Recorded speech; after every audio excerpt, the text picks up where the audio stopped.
So with the models from CADIA Stands being in the Guard Combat Patrol, I figured let's take a look at the models first. Now I'm going to do a separate review on the rules side of things because there's a lot to talk about, and I don't want to ruin this video with it. So CADIA Stands comes with a good collection of stuff, or should I say the Guard Combat Patrol comes with a good collection of stuff because they're the same thing, basically. CADIA Stands just came with rules.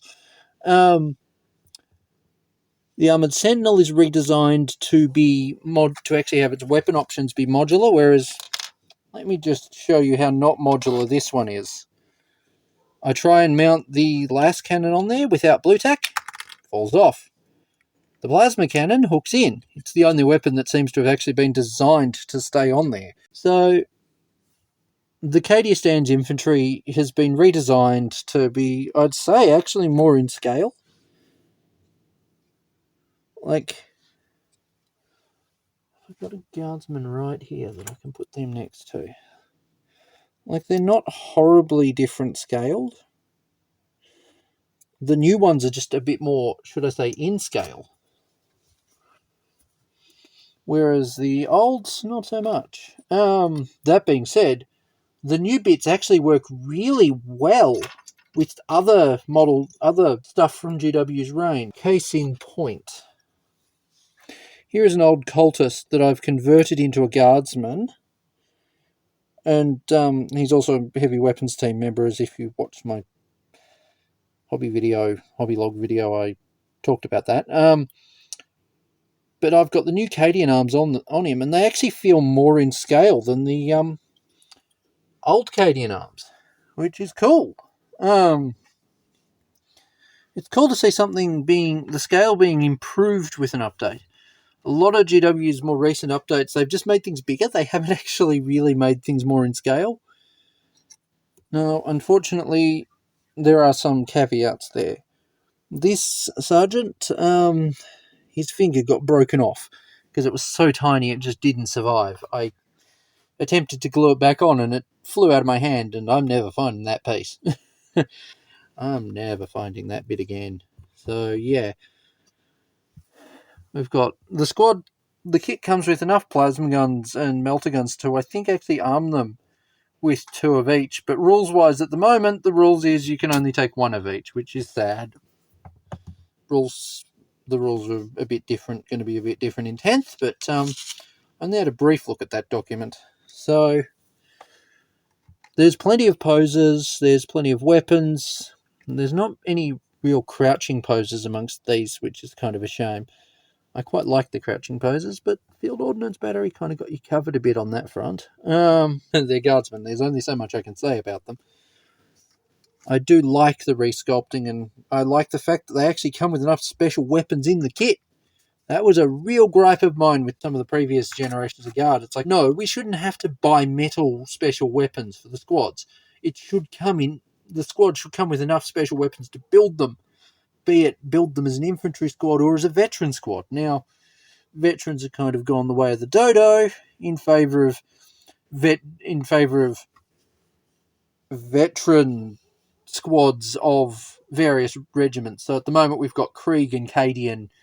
There's also Catachan, but Catachan's ones kind of suck. I say that because, well, they do, or they did in 8th. So in 9th, I look forward to seeing. I hope Catachan get a resculpt at some point. They need it more than Cadians did. Yeah, like the range of bits that come in the new set is actually really cool. And yeah, there's not much I can really say too much more about that. Now, the new artillery unit is, as far as I'm concerned, absolute gold. The new unit is great. And, like, it coming on a 100mm base gives you room to make your own little diorama if you want to. I didn't do all that good of a diorama, but it still looks like an artillery crew operating from a firing position. There is a build video on them. Go watch one of those, or the playlist that this is part of.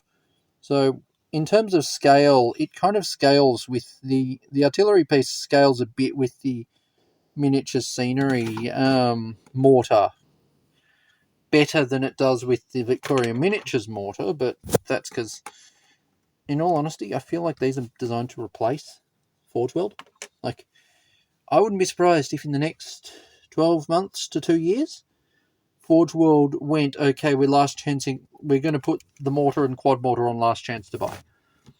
I reckon that's going to happen. It's sad, because those are really cool units, but it's going to happen. And yeah, and this artillery piece doesn't require a vehicle to tow it, which immediately gives it a bit of an edge on the on the field batteries from Forge World. But yeah, we've also got Command Squad. Now I've converted the commander a bit. Not sold on my attempt at doing gold on his weapon, but on his, yeah, I just wanted it to look a bit different from the rest of his metal, because my Hectarians basically, there's two pathways. There's the regimental, who originate from Hectari 2, and then there's the PDF, who originate from the third planet in the system. That, I can find a good reference, preferably who's painted. Nope, can't find a good reference who's painted. Oh no, because he's down there. Then there's the PDF Hectari 3 PDF Guardsman. And yeah, the bits from the new CADIA stuff works really well for both. Hence why there's a lot of blue in my Guardsman. In terms of scale, go back up there. So in terms of scale,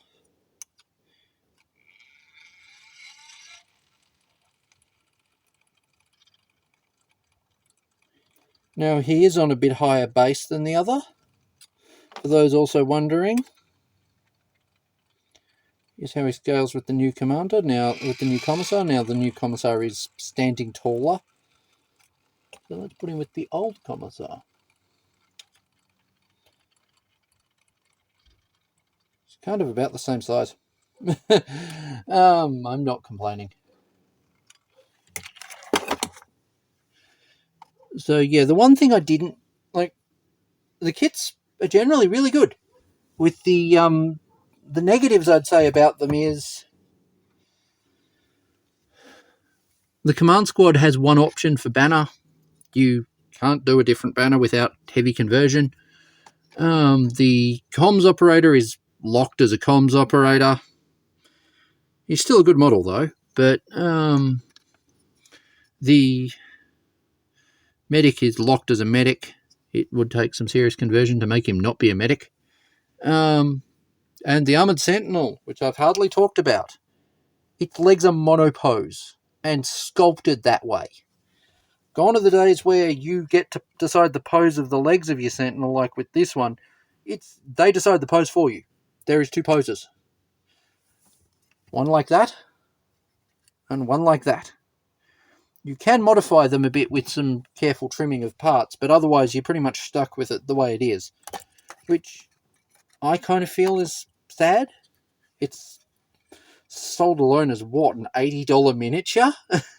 I want some posability. But as I said, that's made up for by the fact that the gun is it's actually got modular weaponry on it, which I'll actually show you. So I have the ill-painted autocannon. I need to finish the paint job on it before I field it. Now, it's actually very tight on there. We've got the tiny missile pod, which, funny enough, they used the same. I think they used the same CAD file and slightly blew it up to do the missile version of the FOBs, of the field ordnance batteries.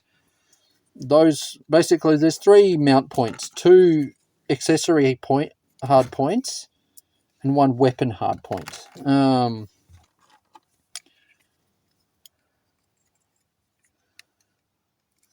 can see just how easy it is to get that in. So yeah, smoke launcher can go in there. Dreadnought, the Sentinel chainsaw, which does have a tiny amount of posability, in that it's got a little ball joint that attaches into, which means you could do things like having it horizontal which that looks kind of neat. I mean, you're burning through foliage there.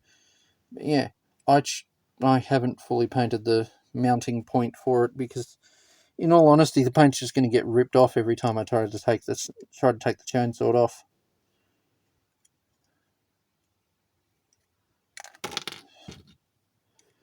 This is also set up to be mounted on an angle, and that's molded like that. You can't change the angle of the mounting. Now, the one problem I had when I was building this is there is a long antenna that goes on here that I just straight up broke off while priming it. Actually, it wasn't while priming it, it was while painting it. And if I was to re-put the antenna in, I'd just use a dressmaking pin, which, funny enough, is the same width as the pins I use, as the white metal I use for pinning, which is hilarious because the metal I use for pinning is more flexible. But yeah, what would I rate the CADIA Combat Patrol at? Since this is basically the Combat Patrol at this point. It's a good set. But I'm seriously curious about what the rules are going to do because for Combat Patrol, because these will get smoked by Space Marines. But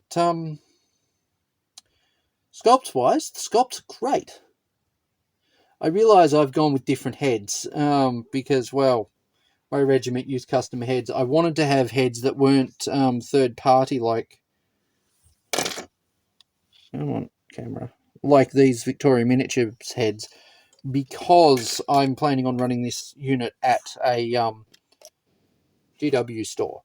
So I'm planning on running this at a GW store, so I need to have GW parts. So I went for the next best option, Scion heads. I kind of lost a packet of them when I was building the field ordnance battery and ran out. In terms of weapon scaling, here's how the old CADIA autocannon scales with the new Sentinel autocannon. The Sentinel one is a lot shorter, which isn't necessarily a bad thing because it's mounted to a vehicle. It's meant to have some kind of recoil suppression.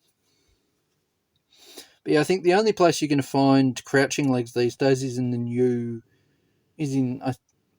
think there's one of them in the CADIA upgrade kit, and there's crouching legs in the heavy weapons squad. So if you're wanting a crouching squad to be doing a firing line unit, that's where you're going to have to look. But yeah, so not much really more to say. It's a cool set. I'd say if you're going to get it on sale. A lot of places now are doing CADIA stands on heavy discount because the codex is worthless.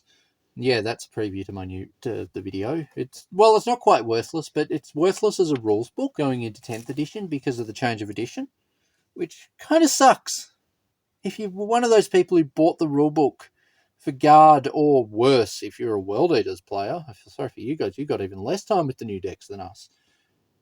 But at the same time, you're filthy traitors, so yeah, my sympathy only goes so far. Yeah. But I'll share more on the rules in a moment in my next video, which will be on the rules. Anyway, thank you guys for watching, and hopefully that gets the salt out. It gets a little bit of salt out of this. The models in the Combat Patrol are decent. The sculpts are pretty good.